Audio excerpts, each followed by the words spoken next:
pertanian organik adalah pertanian masa depan kita. Itu kalau mau airnya sehat, udaranya sehat, tanahnya sehat, dan kita sehat, pertanian organik versinya, bukan pertanian konvensional. Video ini dipersembahkan oleh Top DW, nutrisi alami super, pupuk dan hormon untuk tanaman dan ikan. Sobat kebun, jumpa lagi di channel kita Top DW, saya dengan Robi N. Apa yang terjadi kalau kita bertani konvensional dan apa yang terjadi kalau kita bertani secara alami? Jadi kita head to head ini ya. Ini sekali lagi sobat, ini berdasarkan versi kita, pengalaman kita bercocok tanam sendiri. Kita merasakan, mengalami sendiri ya. Dan kita juga sudah membuktikan di lapangan. Ini versi kita sendiri. Kalau sobat semua punya pengalaman yang sama juga bisa di komen di bawah ya. Bisa nanti disanggah juga boleh. Karena ini versi kita. Kita lihat secara objektif aja. Dan sekarang ini kita lihat sistem pertanian kita yang sedang berlangsung sekarang. Oke sobat semua, bagi yang tertarik dengan channel kita, ya channel pertanian organik milenial, silahkan di subscribe, like, share video ini, dan juga ditekan tombol loncengnya. Untuk apa sobat?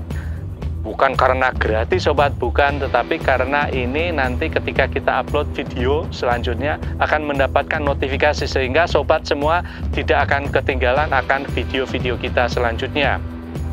Video yang menginspirasi, mengedukasi sobat semua tentang pertanian organik milenial.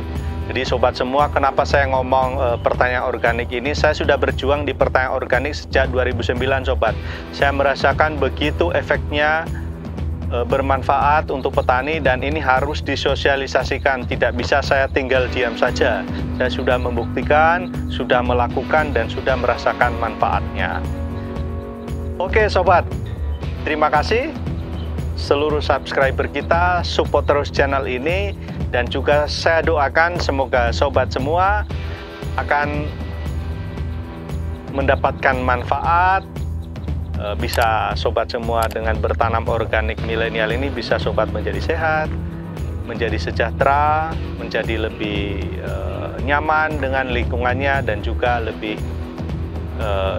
bahagia karena kita menjadi sehat sobat.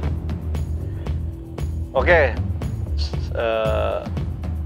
pilih mana, bercocok tanam konvensional atau organik milenial? Oke, pertama, pertanian konvensional itu sejauh kita alami dan terbukti saat ini dia akan merusak ekosistem.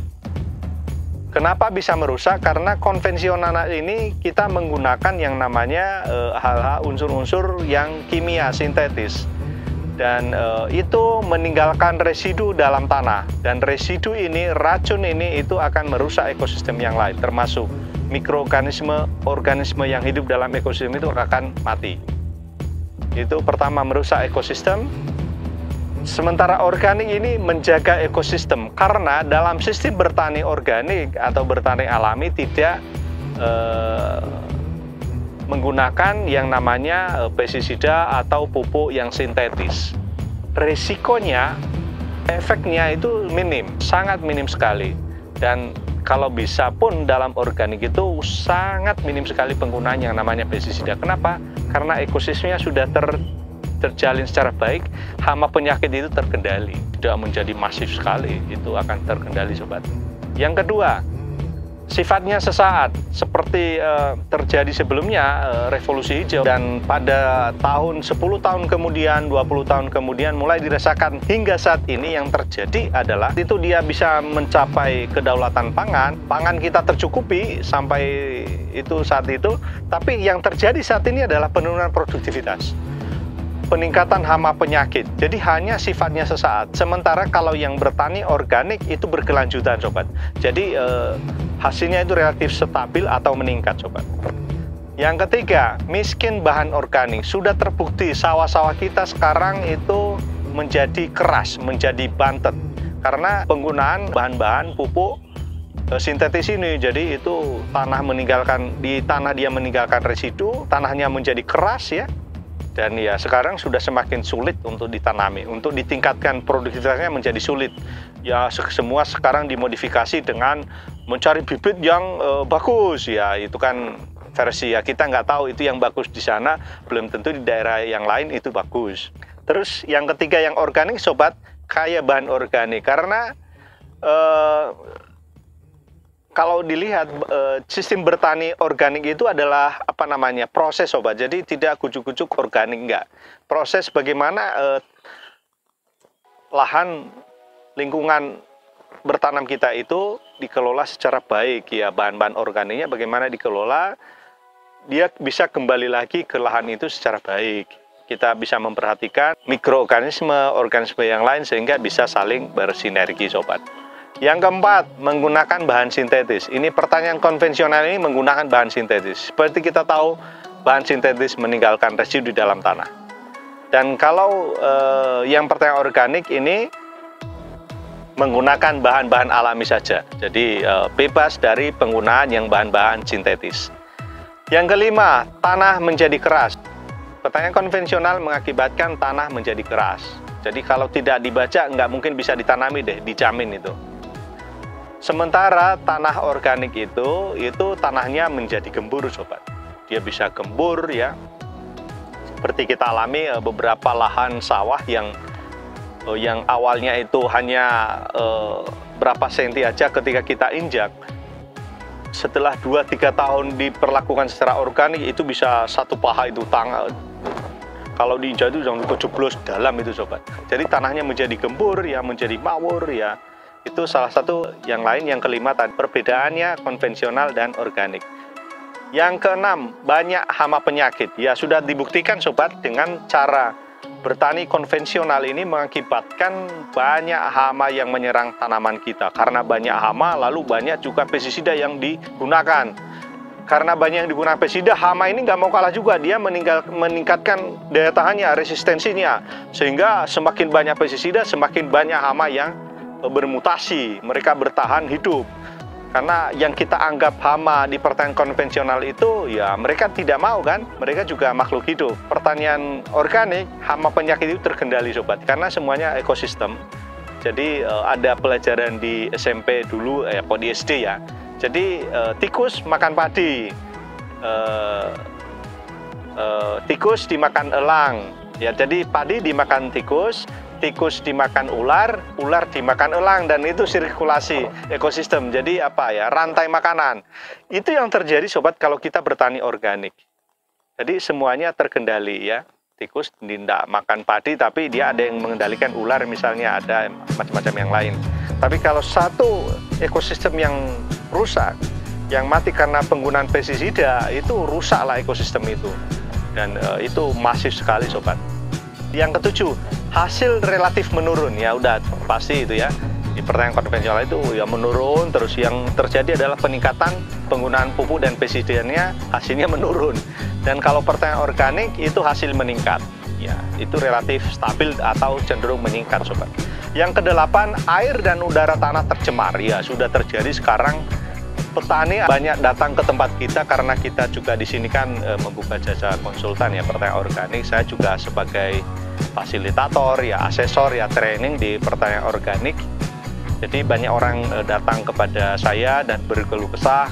Ada yang mengatakan kalau saya ke sawah sekarang itu kita sebelum berangkat ke sawah kita lumuri dulu kaki kita oli. Supaya apa? Supaya nggak gatal. Karena kalau ke sawah yang konvensional itu gatal katanya. Kulitnya bisa gatal itu loh. Jadi ya diberi oli, kan udah nanti oli itu kan merusak tanahnya juga ya. Jadi sistemik lah pencemarannya itu di pertanian konvensional.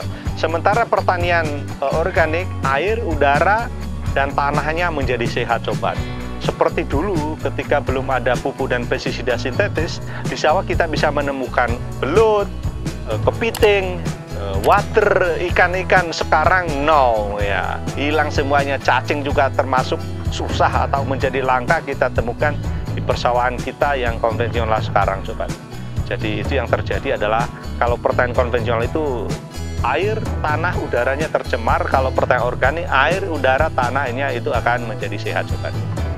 Dan yang kesembilan ya sobat ya, hasil pertanian minim kandungan nutrisi. Ya, pertanian konvensional itu hasil kandungan nutrisinya minim, sudah di lab di tanah itu. Dan hasil pertanian organik itu hasil pertaniannya kaya akan kandungan nutrisi. Jadi itu sudah hasil lab sobat. Ada beberapa setelah di lab antara pertanian konvensional dan organik itu berbeda. Rupanya pertanian organik kandungan nutrisinya lebih banyak daripada yang konvensional. Dan itu sudah dibuktikan. Silakan sobat buktikan sendiri, boleh di rumah Anda bisa coba ya. Misalnya beras yang di organik dan beras biasa sobat, coba bedain, dimasak, kita sudah buktikan sendiri. Jadi kita masak, biasanya yang kita banyak mudah temukan itu padi atau beras yang anorganik, tidak organik ya. Kita masak itu, masak pagi sore sudah basi sobat. Tapi yang padi yang organik, masak sore bisa 2-3 hari itu masih utuh, masih tidak basi, jadi dia hanya mengeras ya sobat. Jadi salah satu perbedaan ini karena kandungan daripada nutrisinya itu lebih bagus, lebih banyak yang organik sobat. Jadi oke, sobat semua, itu pemaparan kita, versi kita ya. Sobat semua kalau punya pengalaman lain, punya pendapat lain, silakan diisi di kolom komentar tentang pertanian organik dan pertanian konvensional. Silahkan, ada yang setuju atau tidak, monggo silahkan ya, bebas. Nanti silahkan diisi kolom komentar, kita bisa berdiskusi lebih jauh mengenai ini. Ini dari versi kita ya, dan itu pendapat kita. Dari pendapat kita sendiri, kita berdiri di versi pertanian organik adalah pertanian masa depan kita. Itu kalau mau airnya sehat, udaranya sehat, tanahnya sehat, dan kita sehat, pertanian organik versinya, bukan pertanian konvensional. Karena kita sudah merasakan begitu akibatnya, dan itu sendiri yang menggiring saya sampai sekarang ini. Sudah berjuang 10 tahun, berjuang menjadi penggiat pertanian organik, karena saya sudah tahu efeknya. Dari bapak saya yang pembudidaya durian, yang konvensional pakai pupuk kimia, pakai pupuk sintetis, pestisida sintetis, dengan baunya, dengan kerusakan medianya, hama penyakit yang menyerang, dan itu yang menggerakkan saya, dan harapan saya sobat semua juga tergerak untuk kita bergerak, mendukung, support, dan bertani secara organik. Karena itu pilihan, nggak ada pilihan lain.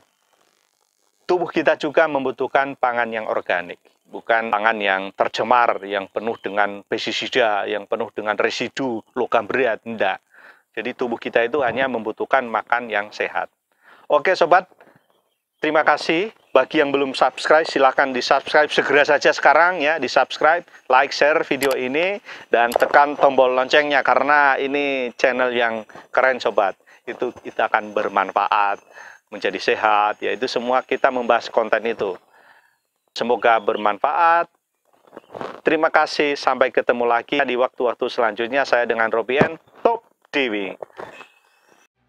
Video ini dipersembahkan oleh Top DW, nutrisi alami super, pupuk dan hormon untuk tanaman dan ikan.